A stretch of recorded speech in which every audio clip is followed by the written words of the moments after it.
If I'm being honest, I'm sick of doing these videos.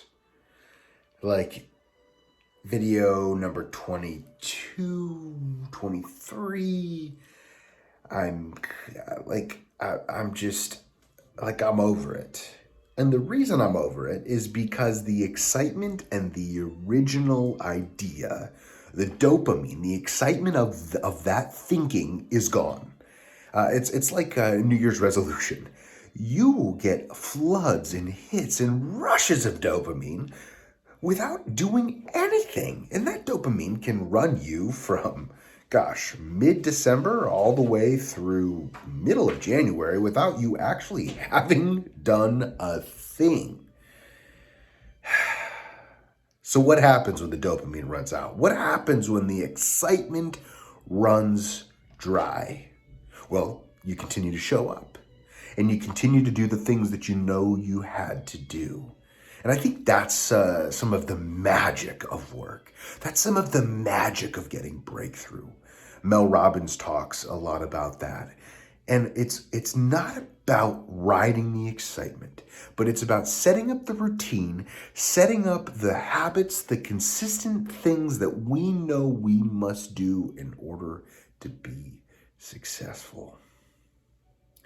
Now, in this time, in this season, that's kind of brand new in a lot of ways. Routine means something different. Patterns mean something different. So everything's been shifting. Everything's been changing. And just about now, maybe a week ago, the excitement of all of this has started to wear down. I was on some conference calls today, and boy, the heat seemed to be turned up.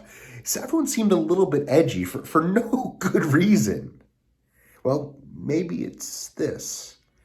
And so if you're facing this, one of my favorite quotes was Winston Churchill.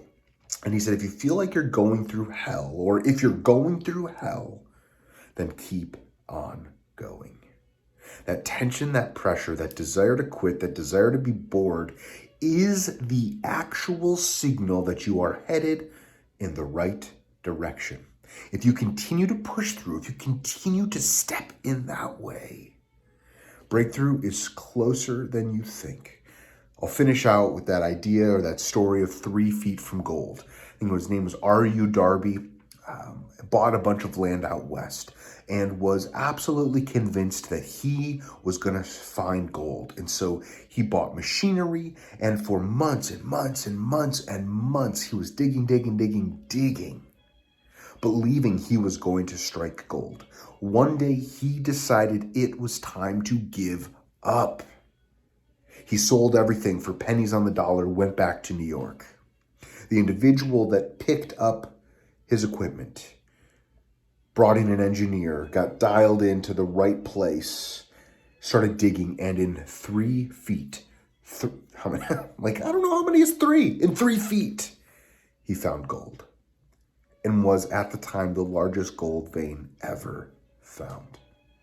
R.U. Darby turned into be a very successful insurance salesman because he learned that lesson of never quitting, never stopping, because you never know how close you are to getting the breakthrough. And when it feels chaotic, when it feels bored, that's the moment that you keep on going.